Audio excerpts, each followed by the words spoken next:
Welcome to Fluent Inspections Radio, where we hope you enjoy stress-free home buying, home selling, and home ownership. I'm your host, Brian Bosch. I'm joined today by Bill Beck. We're both licensed professional inspectors here in the state of Texas, and we want to help relieve that anxiety, alleviate those butterflies, and empower you to make smart, informed decisions about the condition of your home. Well, good morning, everyone. Good morning. Good morning. Happy Friday. We have a very special in-studio guest with us today, Mr. Buddy Knight from Knight's Quest Ministries, where he's been on a quest to try and make technology and the internet safe in your home for, 20, 30 years now? Going on 20. Going on 20. So welcome to the show, Buddy. Thank you, Brian. It's good to be here. Yeah, appreciate it. So, Buddy, why don't you tell us a little bit about yourself? Give us some background. Well, why are you here today? okay, I'm here.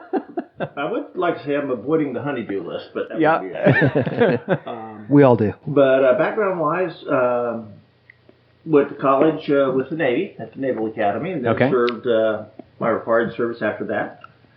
Stayed in the reserves while working as an engineer for TI and Raytheon, working on weapons program. Yeah, Something I always made sure my daughter's boyfriends knew I did. there you go, right?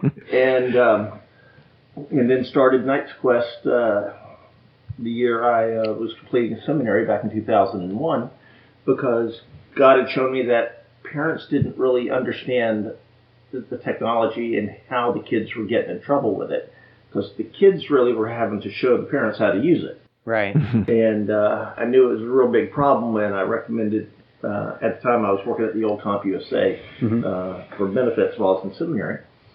And Yes. Oh, is that better? Okay, good. We have the technology. And I had parents come in, and they didn't understand that they needed to have filters, have control over the kids' technology. And some of them, even when we told them they needed this, didn't really have a good clue because they had their children install the software for them. Right. And so God put on my heart that parents needed help with this. So started with Knight's Quest Ministries with a program called Sex, Kids, and the Internet, because you had to get people's attention. This was before smartphones and iPhones. This is back when a 1 megabyte connection to the Internet was super fast, and people were still buying those old modems that Yeah, absolutely. I've got a sound file of that. What? I have a sound file of that. Oh, okay. Well, throw it in there. And what I used to call modem puke. Right. Yeah. And it's been going since then. Been to 9 states so far. Had ups and downs. Both the economy, but also some health problems over the years. My warranty has successfully expired.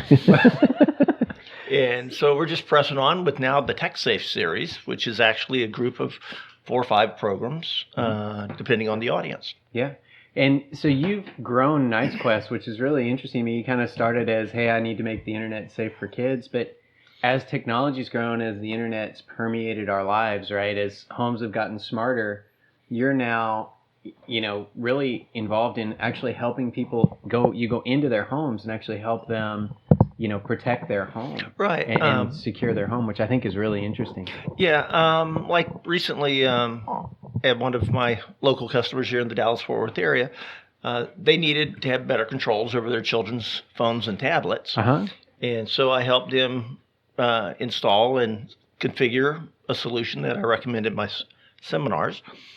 And they had sort of asked, well, can we just drop everything off and you just set it up and pick it up? And I went, no, that's not how it works. So you're going to have to learn this. And that's part of what I do is teach when I'm doing the in-home consulting. Yeah. And I'm going to be trying something at a seminar next month where at the end of the seminar, I'm just going to I have the ability to throw my iPhone up on the screen where I can be working the iPhone and they can see exactly what I'm doing so that we can go through this is what you need to do, this is what you need to check live right then and there. Yeah. Mm-hmm. So, Buddy, as we make our lives more convenient with all this technology, what are we really opening ourselves up to?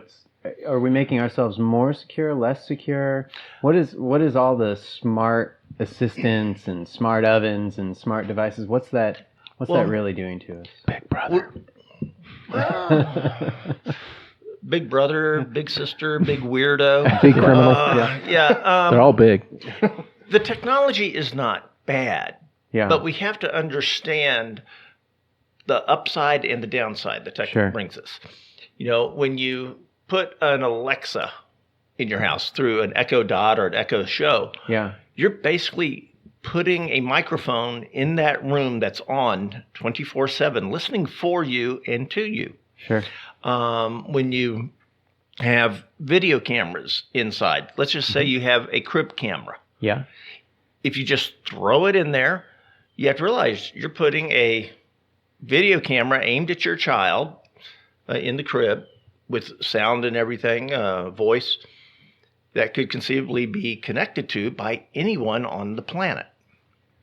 Yeah. So that's true. what you have to do is you have to do like an basic invitation. security. Excuse me? I was gonna say, it's like an invitation. Yeah, Yeah. it's like an invitation. Of course, they have to know you put it there, but it's not that hard for these folks without lives to do that. Right. So you have to have some basic security steps in place. First and foremost, when the cable company, AT&T, whoever brings you your modem Uh-huh. and everything, it's got a label there that has all the passwords and the names and the Wi-Fi key. Yeah. The first thing you got to do is change all that. Okay. Okay. And there's an upside to that for you because, if you ever go to a friend's house and say, hey, can I get on your Wi-Fi? And say, yeah. And you look on your phone or tablet, and there's about 20 different Wi-Fis that begin with AT&T, Right, PS, yeah. like that. You know what it is. Yeah, we see those all the time. So it gives you a chance to put Customize a it custom and- name. yeah, Don't make use it your your family own. name. Don't, Sure. Which is what everybody uses. Yeah. Yeah, but don't use that because if someone's actually targeting you, So how can't find you. difficult? So how difficult is it for people to break into your network, even if you use the defaults, right? So when I was younger, the big thing was, kids would drive around with the garage door openers trying to get them to open, and then break into your house. Well, this is kind of the virtual version of that, right? So yeah. how difficult is it really for someone to get in if you don't change all that stuff? If you don't change all that, it's not going to be super easy because you may notice all those passwords are long. They have Right. letters, numbers, and yeah. now symbols. And there's some advantage to security through obscurity, right? So Right. if everybody's got the same network name, there's some advantage to that, I would think. Right. And you have to balance that with, when grandma comes over, having to help her get to the right To the right network. network. Yeah. Or worse yet, when mother-in-law comes over. Yeah. Right. Right. But there's the security level there. And as long as you have good, strong passwords, it helps. You should have always at least 12 characters in any password you use for security. Now, does that go for anything? So all my devices, all my websites, everything. Anything, but especially anything to do with finances or personal information. If it's my book of the month club, okay, maybe 8 characters. You're not, because there's no real information in there other than your name and unless you're really keeping secret what you're reading because you still like reading Bugs Bunny at 43. Right. But so long as you have 12 characters, then doing what's called a brute force attack on your password will take far too long. And if you're taking these basic precautions, what's really working for you is that there are a bunch of idiots out there that have simple passwords like password. 1, 2, 3, 4, 5, 6, 7, 8, 9, 10. Things like that. Or 10, 9. They think they're being tricky by going backwards, go 10, 9, 8, 7, 6. Right. I'd recommend the listeners, once this show is over, unless you're multitasking, just Google worst passwords. The industry has the ability of seeing what the most popular passwords are and all that. And it's phenomenal how many are ABC 1, 2, 3. Stuff like that. It's interesting that you bring that up, right? So I read an article recently that you wrote about phishing scams now leaving the browser, leaving that world and coming to the smart assistants. And so talk a little bit about that and kind of how that's working, where that's going, because people are putting these in their homes today. Yeah, and you have to be very careful. There are apps, just like apps for your phone. You have apps for these smart assistants and everything. And one, you have to know where you're getting the app from. Right. Yeah, You know, that's very true. Get it only from a good, strong, confident source, and not just because your cousin Bob said, "Hey, this is a great app." Right. Bob's never steered me wrong before, though. Yeah, I don't understand. Yeah, but Bob may still be an idiot. This is true. Ask Bob's wife; she may be able to confirm. Probably. But any kind of app that you're talking to through these assistants, that you start being asked for personal information or financial information, that should be a big red warning light. Okay? Yeah. Because you shouldn't be talking to somebody, giving them your information. Yeah, and I think that's probably more effective, right? Because you get used to these assistants in your house and you start talking to them, and even though you know it's a little box with a voice coming out, because you're talking to it, you're having... Family. Yeah, you kind of get used to this voice being around. Especially since, like I've noticed, Alexa seems to be getting more and more polite. Yeah. You know, at the end of the weather report. Absolutely. And have a nice day. Right. Yeah, absolutely. Yeah. But I got a question, buddy. Sure. So you're recommending, these 12 character passwords. Yeah.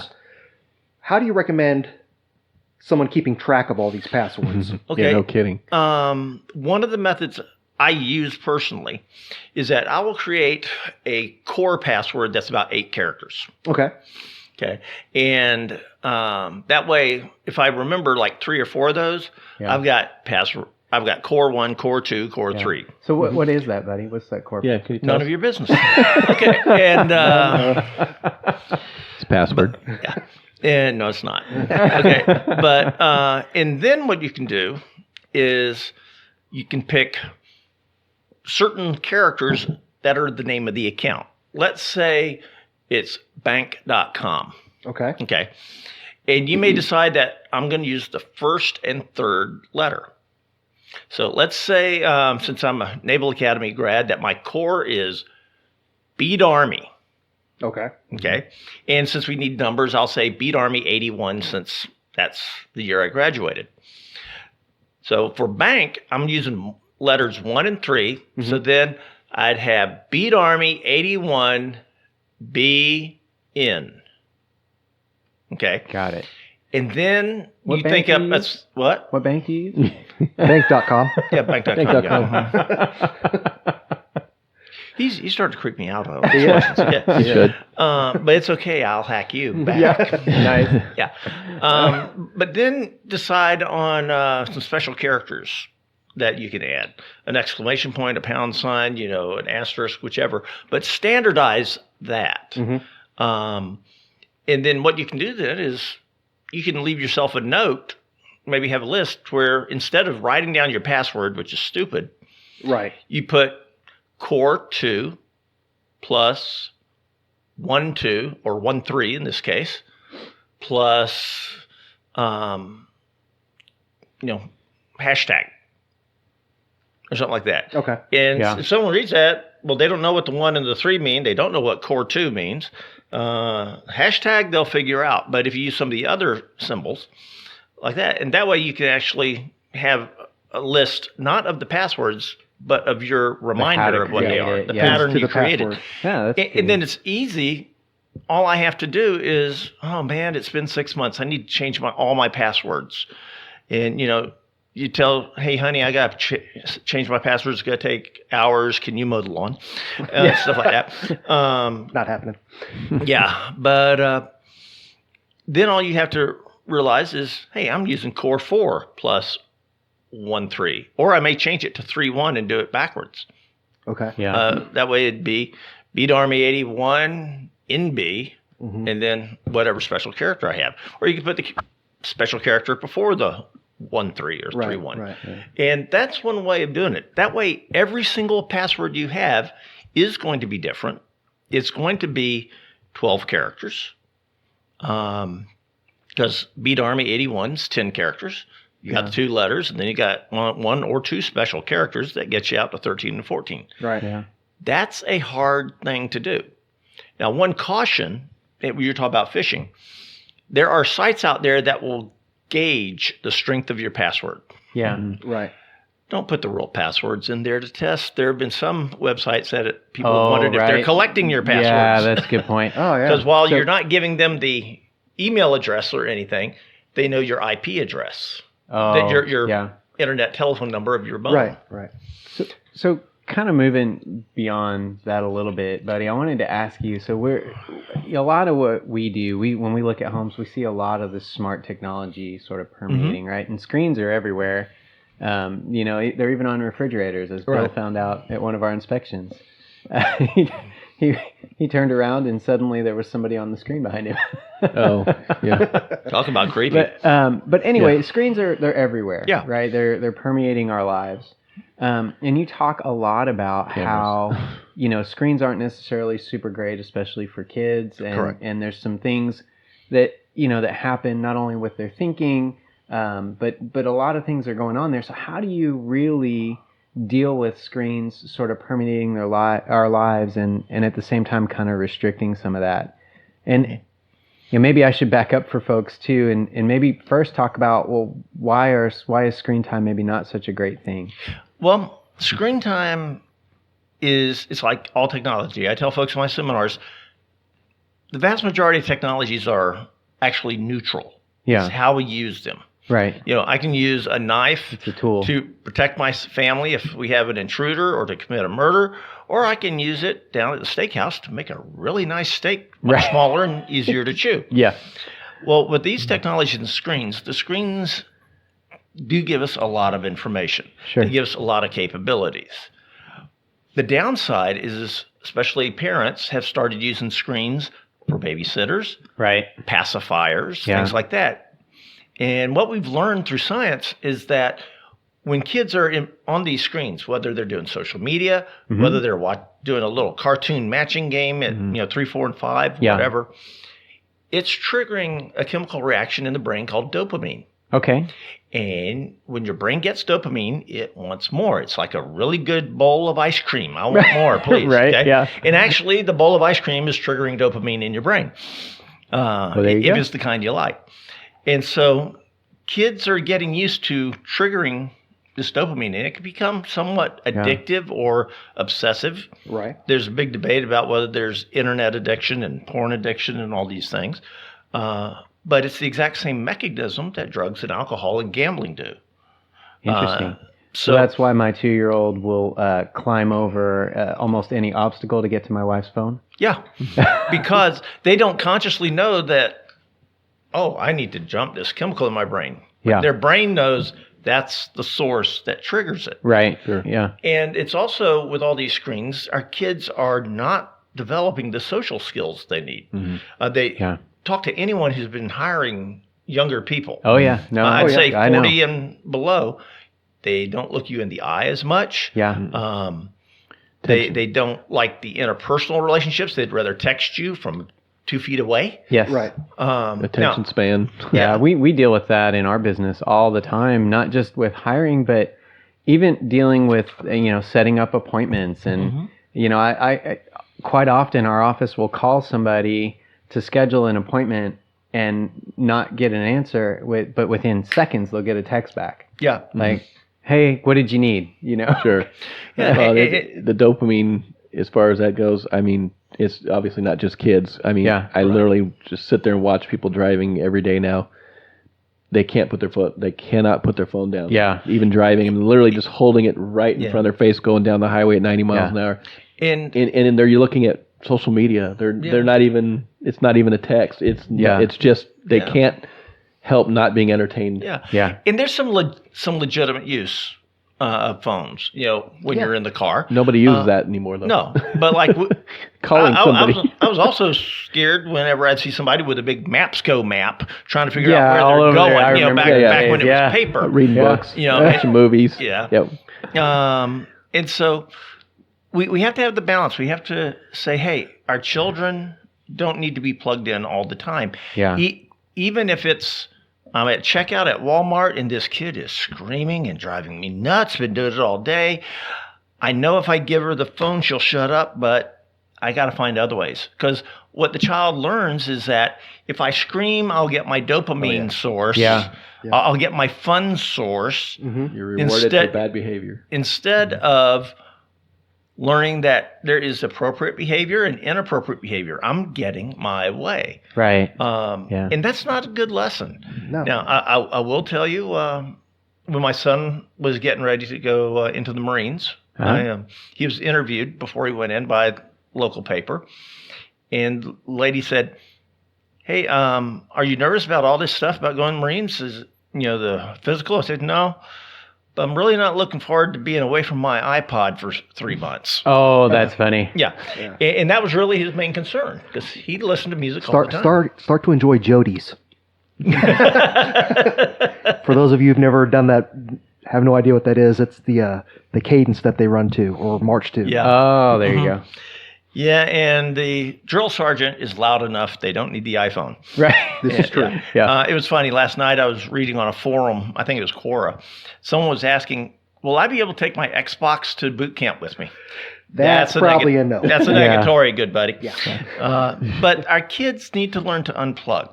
And one of the things parents can do, whether they're 2, 3, 4, 5, or they're 15, 16, 17, is 1 hour before bedtime, all the devices go to the kitchen. Yeah. They start charging. They're in like a little rack, and they don't get picked up. And you have 0 screens in the children's rooms. You should also have 0 personal assistants in the rooms. Yeah. Because number one, you can make phone calls over your Echo Dot. So this is an interesting concept, and it's actually a trend that I've heard about where people actually create boundaries within their home, and they're calling them device zones. So, for example, no devices allowed in a bedroom, no devices allowed in a kitchen, wherever. Like you can use it, but you can only use it, in certain spots inside the house, which is kind of interesting to me. Because, well, you only drive the car in the garage. That's true. And that's a technology. Right. Because it's appropriate and safe for it to be used there. It's not appropriate and safe to have all these devices in rooms where they have continuous access. Sure. Where mom and dad may not be noticing what they're doing with it. Yeah. In the case of either talking to someone inappropriately or inappropriate content. Yeah. But also when you have these storage areas where the kids put everything for charging, you're guaranteeing, okay, it'll be ready for the next day, all charged up. Yeah. They'll know where it is. What? They'll know where it is. Yeah. Yeah. They'll know where it is. That'd be a good one. You may want to keep your car keys and your badges there, mom and dad. Yeah. So it's all in the same place. But also, mom and dad need to regularly, not every day, but regularly, go through phones and tablets to see what's going on. Yeah. And see what is installed, what apps are there. Yeah. If your child is old enough that you've let them have Facebook, are they using the Facebook account you know about? Yeah. Keep in mind, these are children.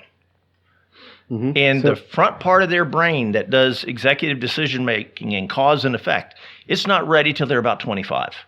And that's scientific fact.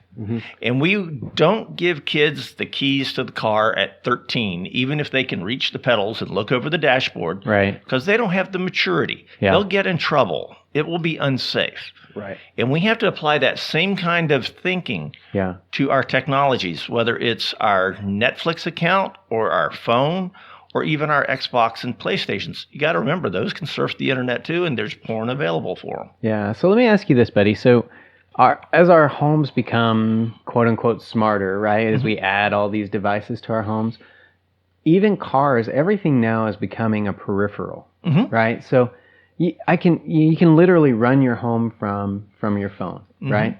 You can start your car now from your phone. Yeah. You can do all these things from this sort of one device, right? So with that kind of happening and with that going in that direction, what do people need to be conscious of as they're adding all this convenience to their lives? I mean, I know people who feel like, gosh, if I lost my phone, I would lose my life, right? Yeah. And so what are some of the things people need to be thinking about as they're plugging all these things in and beginning to sort of centralize all that and making their lives a little easier? Well, the first thing, since you mentioned if I lost my phone, I've lost my life. Yeah. You need to be making sure your phone is automatically backing up so that, like I have an Apple, so mine backs up to iCloud continuously. Got it. Yeah. So if my phone drops into the river and I never get it again, Once I calm down, I can go get another phone, plug it into my iCloud, and within a 24-hour period, all my pictures and everything are reloaded. Right. All my apps are back there. Yeah. So if you're not doing backups, I'll be honest, you're stupid. Yeah. You're very foolish. Right. The other thing is we have to apply what I call the Jurassic Park rule. Just because I can doesn't necessarily mean I should. Got it. Okay. And I'll use an example from when I was a kid and reading comic books. Uh-huh. I used to love this one particular comic book called The Legion of Superheroes, and they went to go help people on this planet who are technologically very advanced. Right. So advanced that they basically could be in a couch and everything was delivered, provided to them, and they could communicate everything, sort of like where we're going now. Yeah, I was going to say, sounds a lot like where we're And the problem was they became so physically weak that lower technology barbarians were conquering their world. And so Superboy and all of his friends had to save them. And so we have to ask ourselves, do I really need to be so, I'll use the term, it's 4 letters, lazy, to that we can't get up and turn the lights out. Yeah. That we can't go lock the door. Yeah.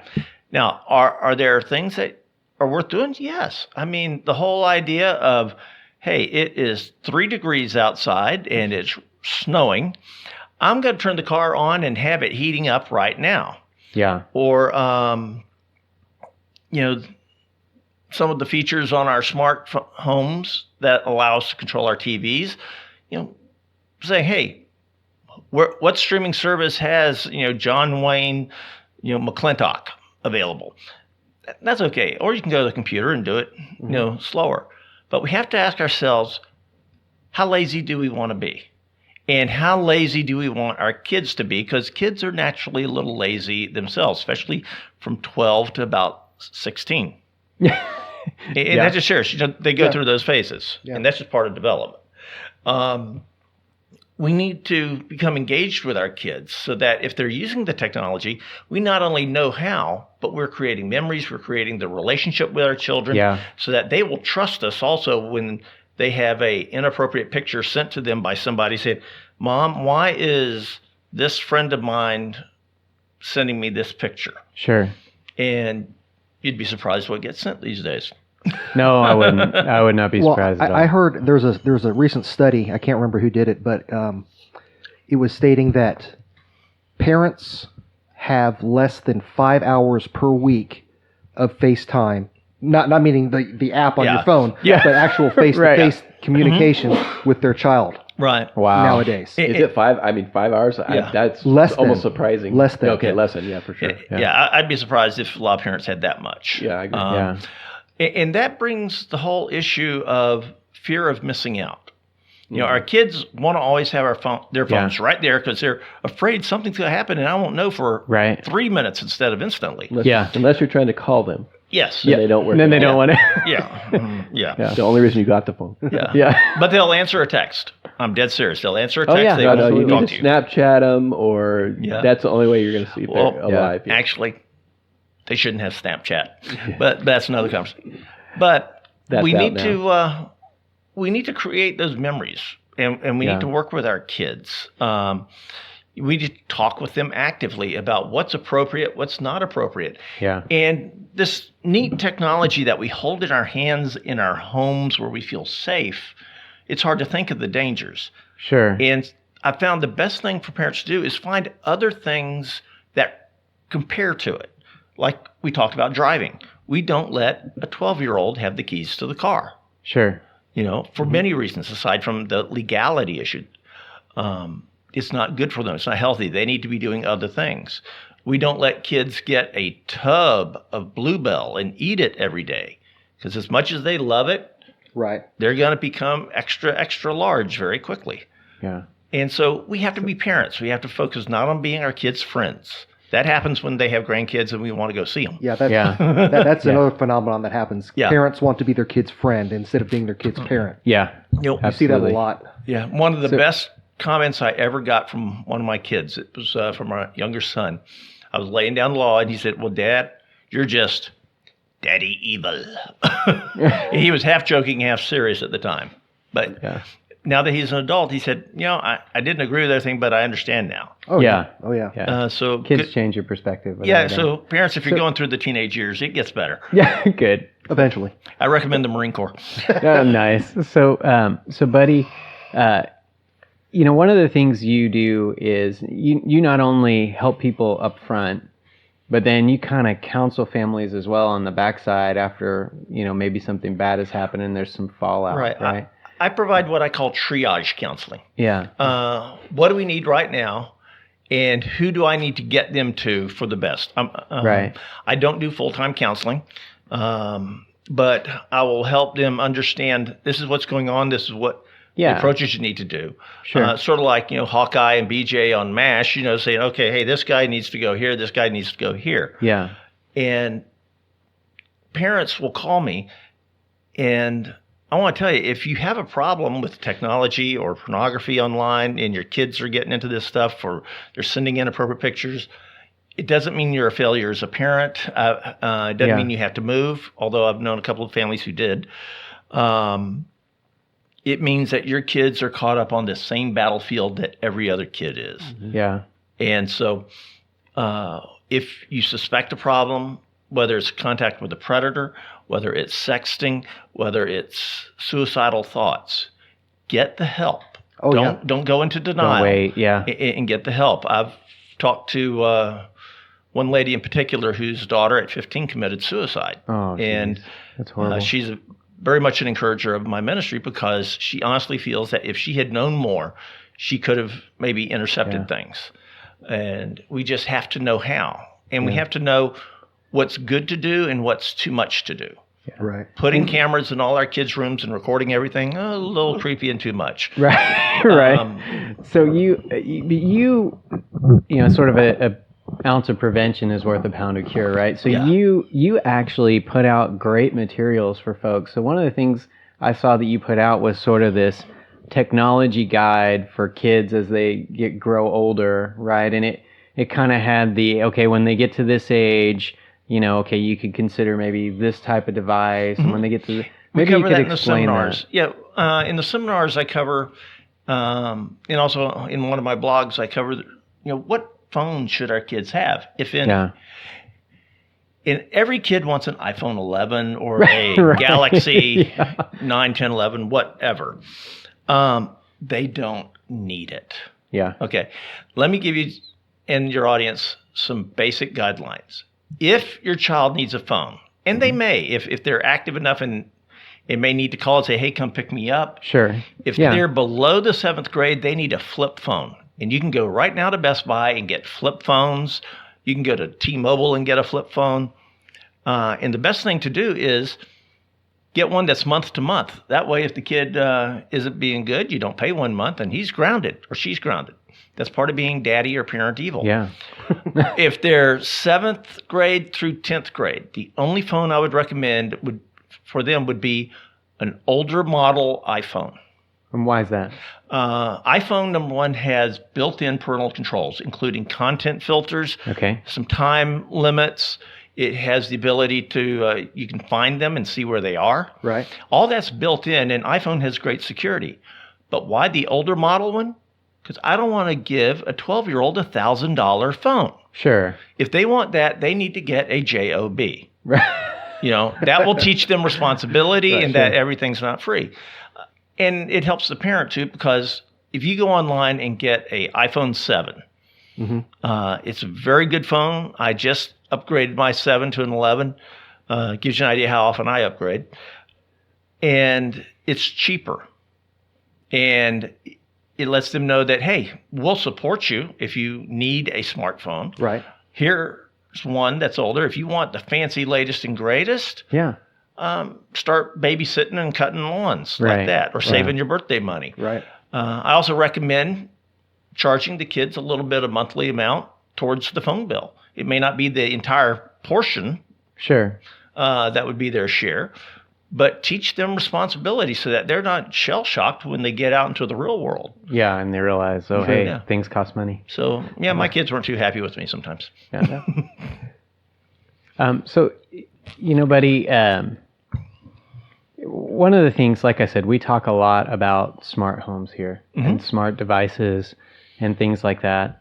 And, we recently have started seeing these IoT devices or Internet of Things devices pop up in some really kind of interesting places, right? So they're popping up in, the places you'd expect, ovens, things like that. But now we're starting to see, odd connected things, connected toys, right? For the kids, connected everything. Everything seems to be going to this sort of connected world, right? And so obviously some things are more secure than others. Yeah. And, you hear these stories about, people getting into somebody's home system, getting their information, getting into their bank, getting into all this stuff. And they did it, by hacking a battery that somebody put in a legacy smoke alarm or something goofy like that, and not sure how they did that. yeah. So, but I mean, you hear about those types of things. So what should people be looking for as they're considering purchasing these things? Is there something specific, some type of security model or something they should be looking for as they're considering these devices? I think that's still shaking out. But the most important thing on these Internet of Things is 90-something% of them are going to connect via your Wi-Fi. Get that router. That router needs to be changed from the label. The other reason you change it from the label is so your kids can't get into it and make changes you don't want. Oh, that's a good point. All right, so you guys ready to move on a little bit? Sure thing. Sure, now that we're fully depressed. Yeah. Let's move on. Hey, I like to bring light and darkness, mostly darkness. Okay. All right, so we're going to move on to the smart home update. So today we're actually, buddy, we're going to talk about a topic that's a little near and dear to your heart. We're going to talk about smart assistants. Okay. And so what's interesting to me is smart assistants are now cropping up all over the place. Yeah. So we're finding, you can get a toilet now with Alexa built into it. Okay, that falls into the you may be able to do it, but should you? But should you, right? What's that? I read about those. In Japan, they have them that they actually have sensors in the toilet that are analyzing your waste for health issues. Yeah. We've discussed this. So I really want that broadcast through my Wi-Fi. I don't know. When Alexa can clean my toilet, she can come in my bathroom. Yeah. But we're starting to see these smart assistants, right? Which are basically just software. Yeah, that's all they are. And they're loading them on everything. Yeah.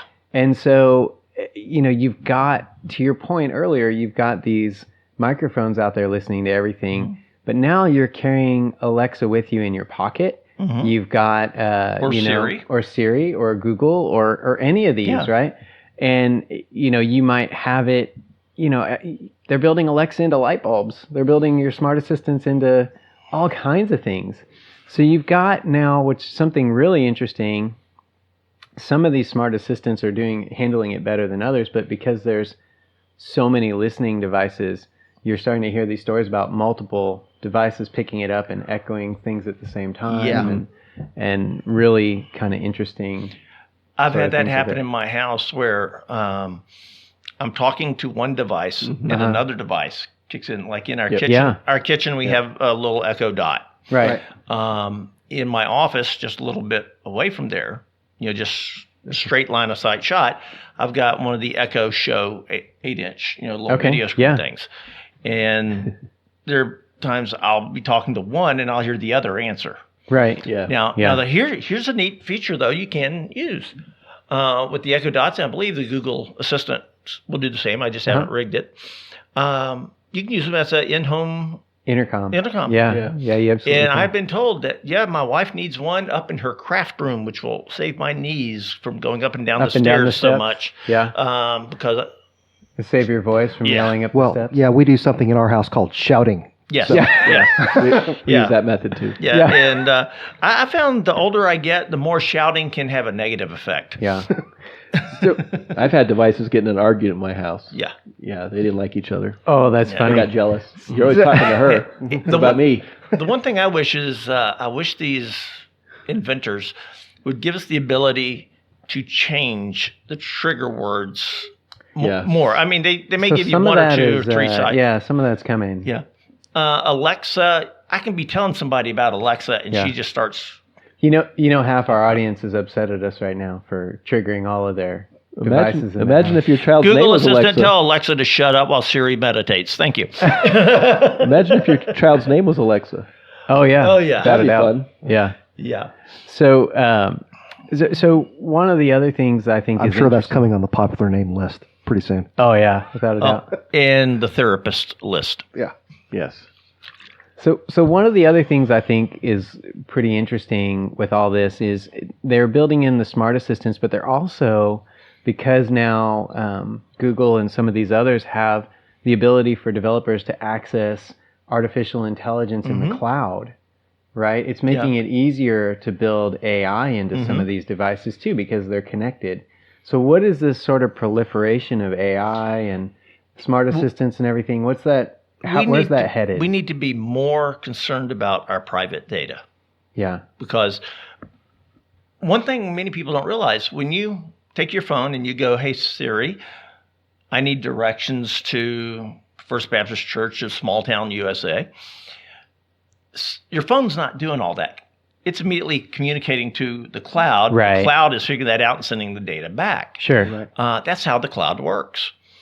And so when we're using, say, the Walmart app to renew a prescription, when we're doing any of these things, it's leaving our control. Sure. And one of the things we need to do is we need to ask our congressmen and our legislators to hold these companies accountable. We need to let them know that is an election issue for us. Yeah. We're already hacked off at all the ads we get just because, we talked about going to Cancun and suddenly all my Facebook ads are Cancun. Right. And I want Facebook to make a little, I've already bought it, leave me alone on this topic. Switch. So, on that topic, so one of the things these devices they're listening, they're harvesting our data, right? And that adds great convenience. I can ask my smart assistant to order a pizza and it already knows where I want to get it from, what I want on it, and when I want it delivered, and the whole 9 yards. Won't pay for it though. No, it does not do that. But it does. It just comes out of your money. bank account. Yeah, it'll pay for it. I want Alexa to use her own money. Yeah. Get some Bitcoin for the girl. Right. Yeah. So, so that adds great convenience, and it seems like that convenience, at least for most people, sort of overrides security, right? Because security is hard. Privacy is hard. Yeah. It's not easy to do. Yeah, security is inconvenient. Yeah, it is very inconvenient. Right? There are a lot of great telephone and tablet security packages out there for parental controls and such that I don't recommend because they require something called jailbreaking or rooting, which is reducing the security on your phone. And when people look at me with that jailbreaking and rooting and they get the glazed look, I say, okay, your child has to come home from school by themselves. To make it easy, we're removing the door locks. Yeah. That's what you're doing. And we really need to be concerned about our privacy. I mean, think about Jeff Bezos, richest man on the planet, had been sending information, pictures, media, text to his lady friend. Right. Okay. And even though electronically it was secure, here's how insecure things are. She apparently shared something with a family member who then shared or offered to share with TMZ. Sure. And so, one, you have the issue of, again, Jurassic Park. Should we do this? Right. Go old fashioned, gets pen, paper, and write love letters, whatever. Right. But here is the richest man in the world, and he's having issues with maintaining his privacy. Yeah. So ask yourself, what do I want my descendants to find out about me? I mean, it's great if you go on Ancestry.com and find out, some stuff, but they don't need to know, what my smart toilet or my smart refrigerator, told the world. We need to be thinking about it. I'll give you one case from the world of online pornography. There was a video, and I use a screen grab of the very first frame where there's nothing bad being shown, of a girl in a college dorm. Her boyfriend comes in, and he's not wearing anything, and climbs in bed with her, and they proceed to have a lot of fun. And you have no doubt about what she enjoys in a private setting. I picked up that frame in 2001. You can tell it's old when you look at it because it's distorted like the old webcams. Right. But that means if she was 19 at the time, then she probably has 15, 16-year-old kids now. Yeah. And they can go find they that can go easily. find it. Right now, Yeah. it's still out there. Yeah.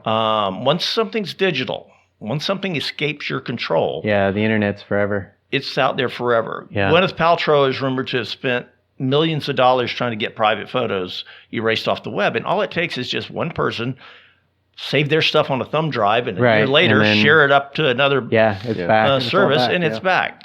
So we need to think,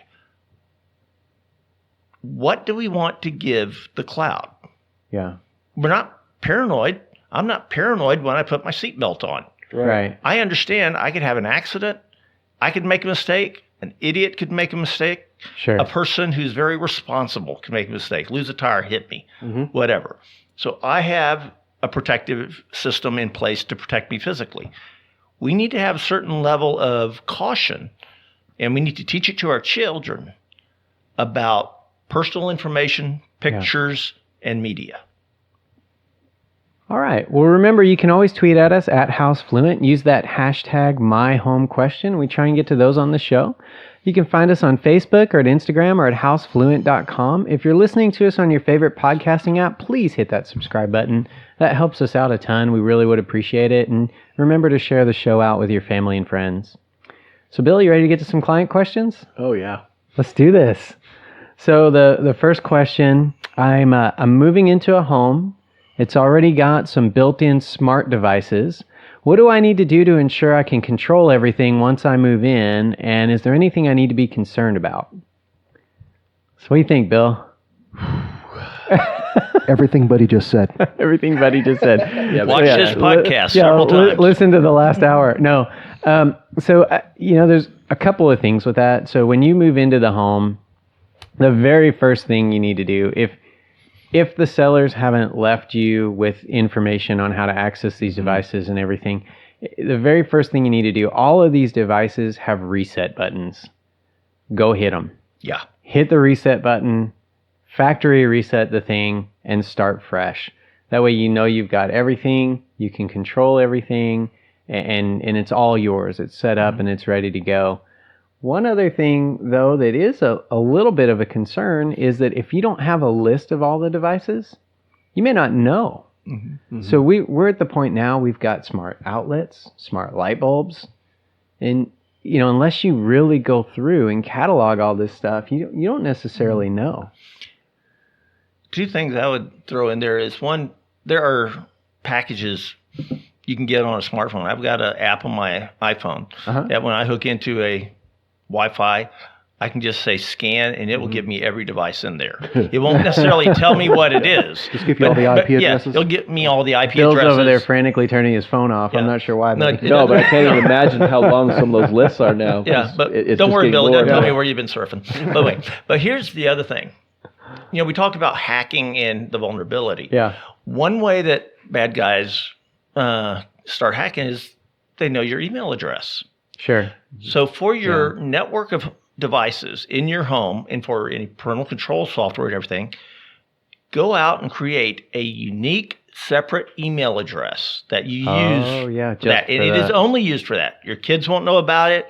You two know about it. You know the passwords. And that way, it's completely separate. It's less likely to be hacked because no one but you knows it's there because you haven't given the email address to anybody but the Internet of Things accounts. Okay. Interesting. Okay.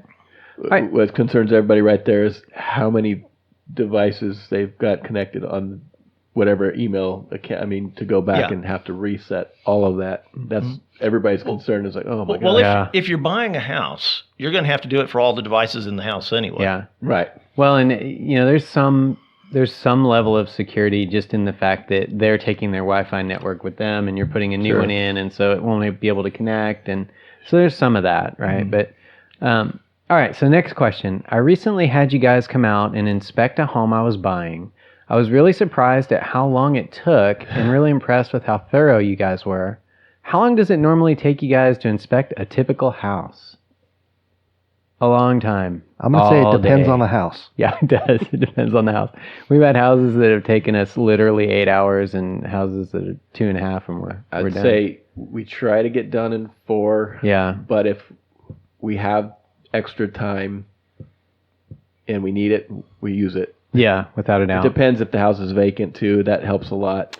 Yeah, it depends. It honestly just depends on the house. It does. So some of these, like the ones we talked about last week, these extreme remodels, we had one the other day. It took us 7 hours, and we could probably still be there looking at stuff. Yes.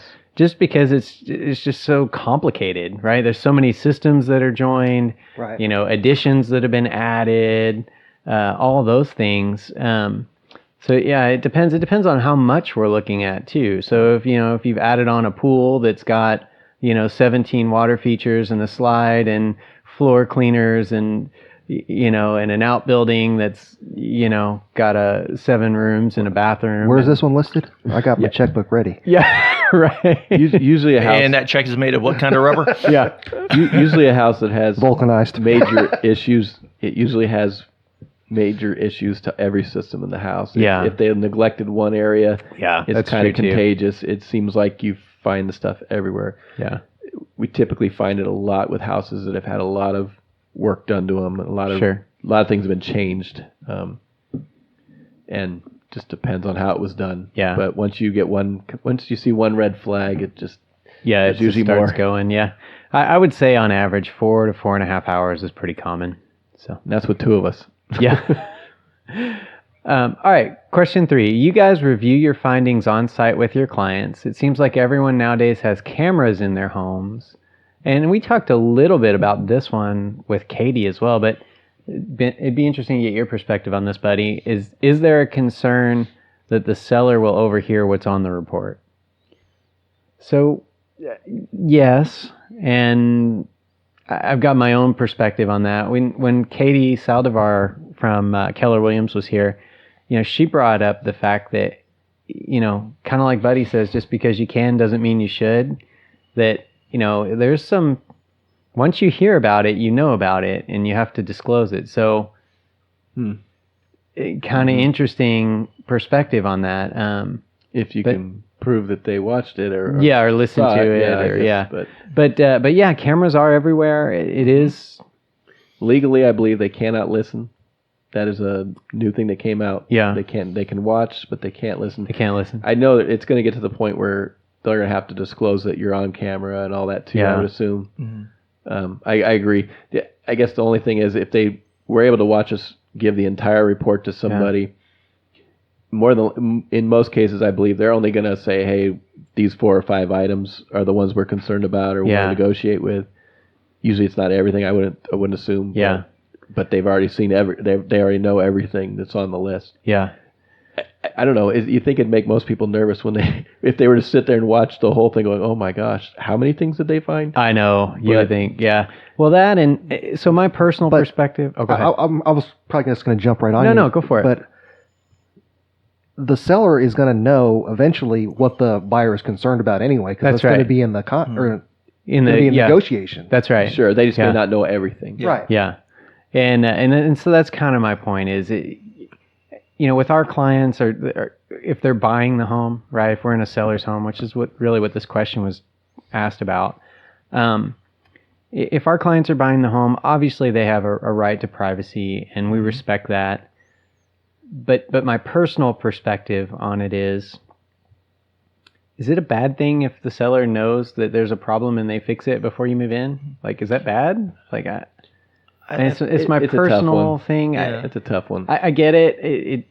I get it that it impacts your negotiating ability. I understand that. I personally wouldn't want to know. I wouldn't want to watch it. I wouldn't either. I wouldn't want to know. I'd rather just be like, just let me know the news. I wouldn't want to. If I were selling a house, I would be in that play-by-play on what's going wrong with my house. Yeah, I wouldn't exactly. want it. I think the thing to tell both the buyer and the seller, but especially the buyer, is that we're going to be talking about, or y'all will be talking about, what you found on your inspection. Yeah.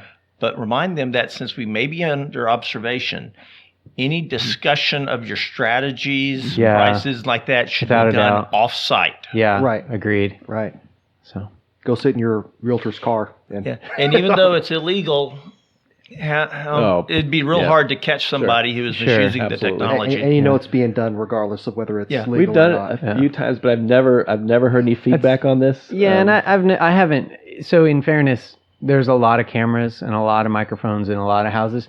To this date, it hasn't been a problem for us. The only time it bugs me is when I realize there's one 3 inches from my face, and I'm like, oh, I'm looking right.